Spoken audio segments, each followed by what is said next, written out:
In today's episode, we're going to be talking about how to publish a board game. Specifically, we're going to be diving into our publishing diary of the Criminal Capers collection. What roles and responsibilities does Bitewing Games hold in bringing Reiner Knizia's designs to life? What does it take to put a game on Kickstarter? Here and now, we're going to cover these topics and more. My name is Nick Murray, and this is the Bitewing Games podcast.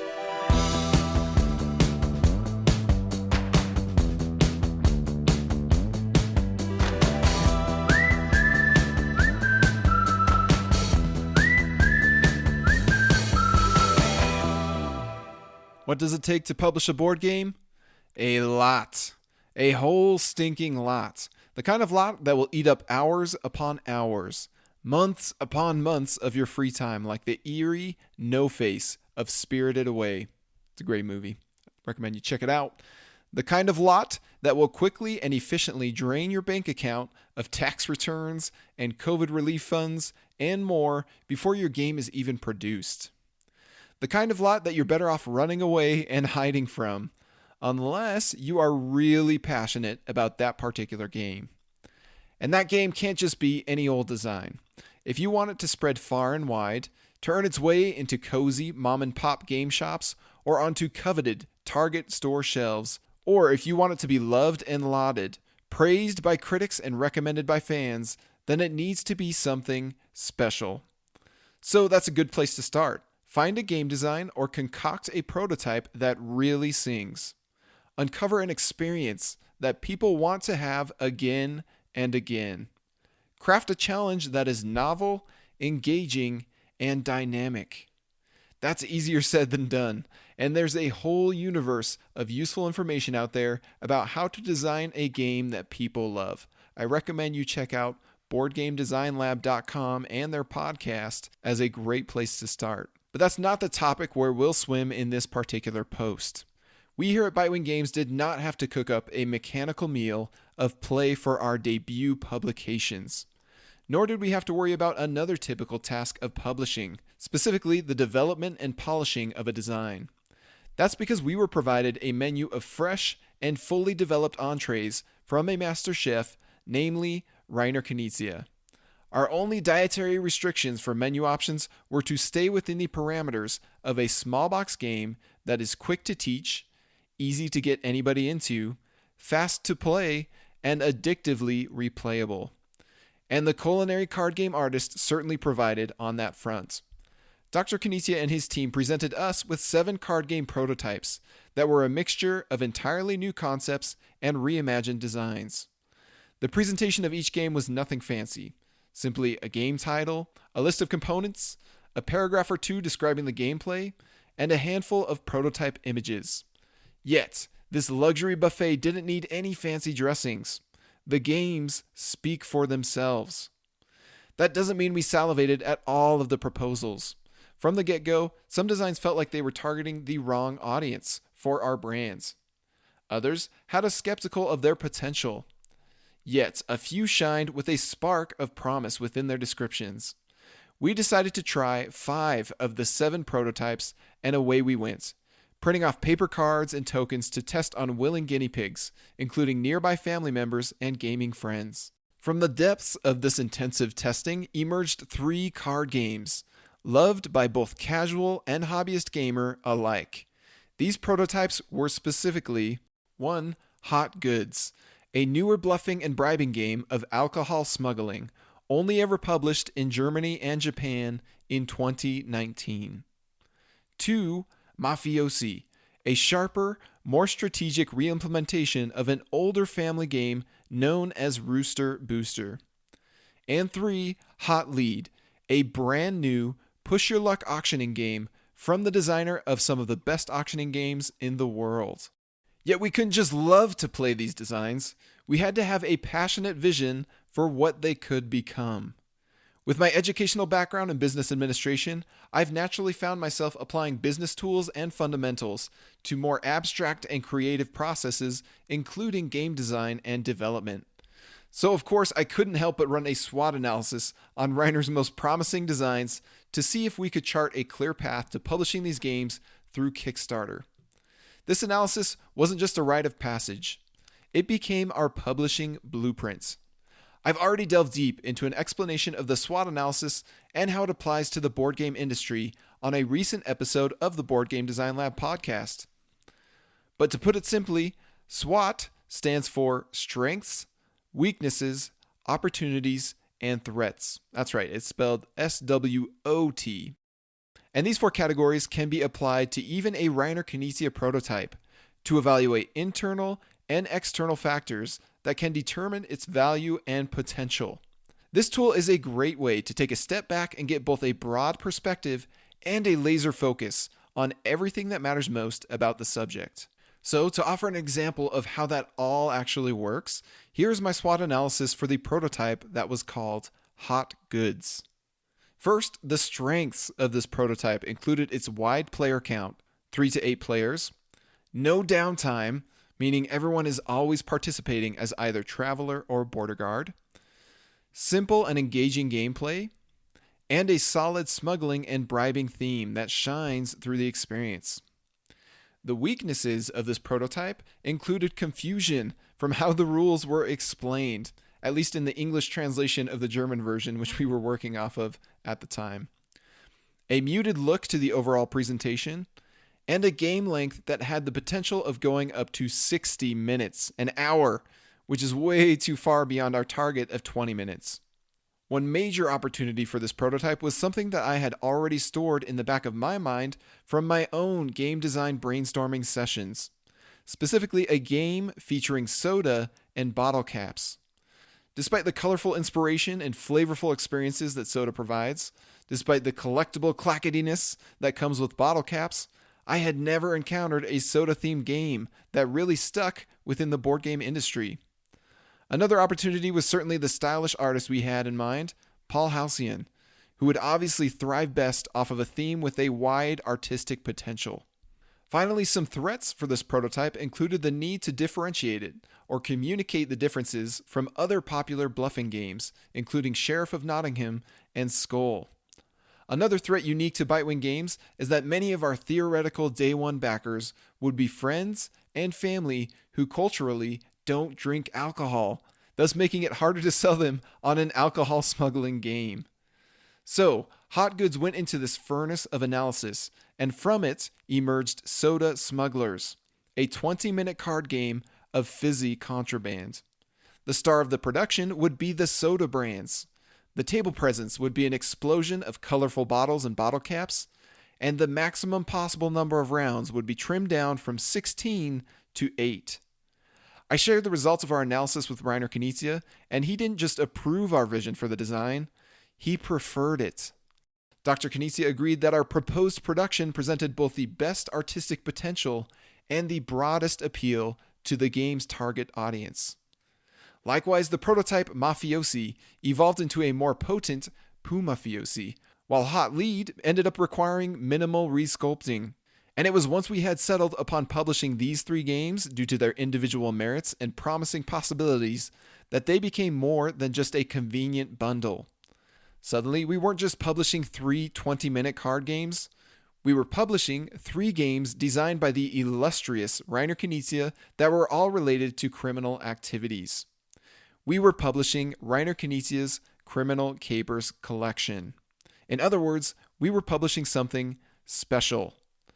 To make things even better, Reiner and his design chops weren't the only ace up our sleeve. We also had the Dark Horse illustrator Paul Halcyon, who just so happens to have enough imagination, passion, and talent to craft an entire anthropomorphic Criminal Capers universe where these 3 games can intermingle and coexist. As project managers, our task was simply to maximize both the functionality of Reiner's mechanisms and the aesthetics of Paul's art.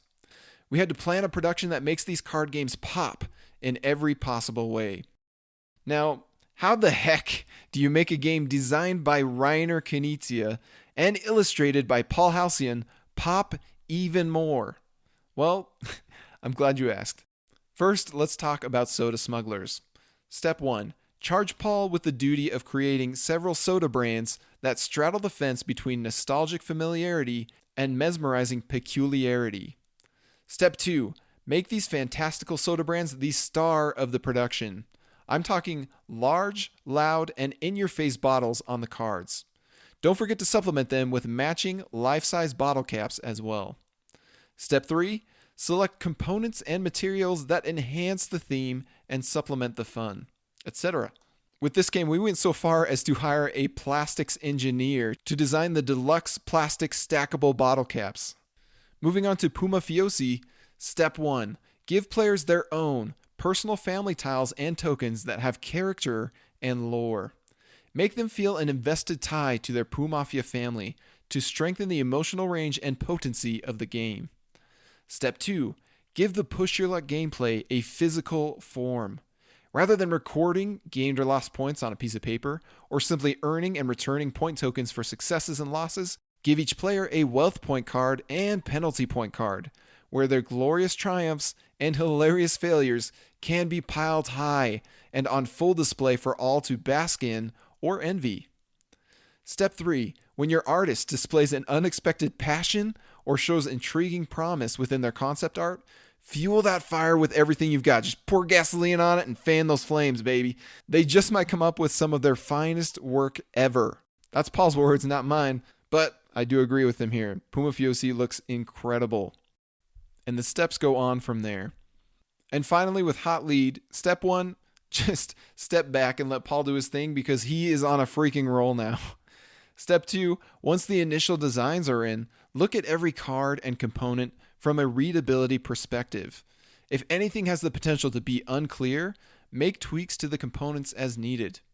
A good example here is that the font of the numbers in Hot Lead has been changed since our latest prototypes. So the final cards will be even easier to read than what the cards on our Kickstarter campaign page show. Step 3, don't be afraid to make late improvements to the production. Our initial deluxe version plans for Hot Lead featured metallic foil cards, but with enough time to mull it over, we decided there was too much of a risk of this card material being problematic. Also, a bit of our OCD worries crept in, and we just wanted these cards to have the same material and quality across all 3 games. So that's when we came up with an even better idea very recently to turn the promotion tiles into sheriff stars and have the deluxe version feature thick wooden stars that you can proudly stand up on their little legs on the table and display when you earn them. And the steps for Hot Lead go on from there. If you're still finding any of this at all interesting, you can actually navigate to our blog at bitewinggames.com to this particular post, and I've put up quite a bit of concept art along the way as I've been talking you through this process. For example, you can see what the promotion tiles started out as. They're pretty ugly, but it was just placeholder art from Knizia Games. And then see how they transform into the gorgeous sheriff stars from there. Of course, planning the art direction and components is merely one task covered by a publisher. We've also had to track down a manufacturer who is capable of making these games at top quality and at a reasonable price. Likewise, we've scouted out reliable fulfillment and shipping partners amid these hectic COVID shortages. Shipping is crazy right now, but you've probably heard that from plenty of other publishers. And crafting the Kickstarter campaign page with a strong marketing message have been monumental efforts unto themselves. It helps to possess or acquire secondary skills such as graphic design, photography, videography, writing, podcasting, communication, branding, scheduling, budgeting, and more.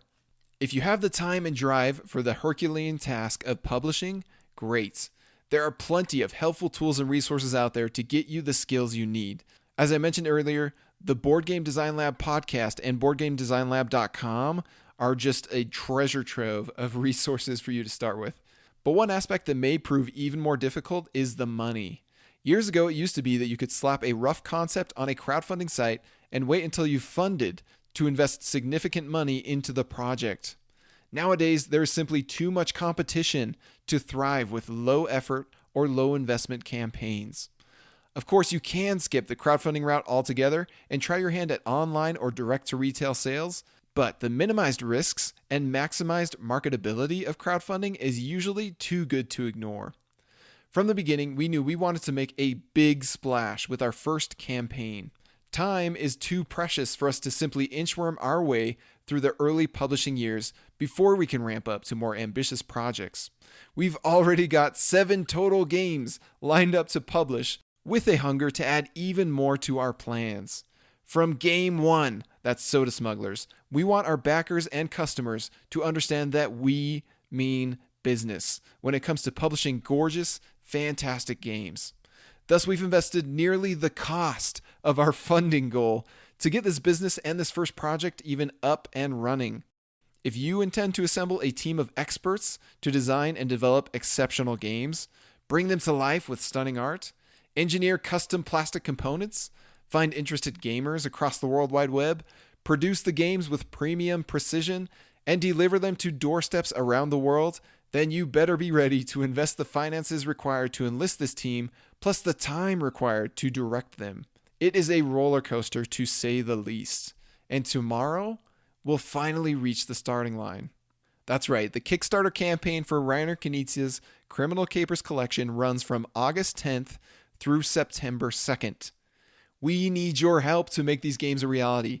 Please consider pledging your support so we can, 1, send you these excellent games once they are manufactured, 2, continue to provide you with juicy board game content through our blog, podcast, YouTube channel, and more, and 3, publish even more exciting games in the future. As I said, we have 7 total in the lineup, so 4 more already planned after Soda Smugglers, Puma Fiosi, and Hot Lead. It's just an exciting pipeline all around. That's all I have for today's podcast episode, but stay tuned for next Monday and the Monday after. They are both hour-long interview episodes. Next week, we have the Reiner Knizia coming in to chat. I'm going to be asking him all kinds of juicy questions, and he is just a pleasure to listen to. So you can look forward to that. And then the week after is a conversation with Paul Halcyon, our adventurous artist. It's going to be a fun month of podcasting and a blast of a Kickstarter campaign. We hope you join us in this journey. My name is Nick Murray, and you've been listening to the Bitewing Games Podcast.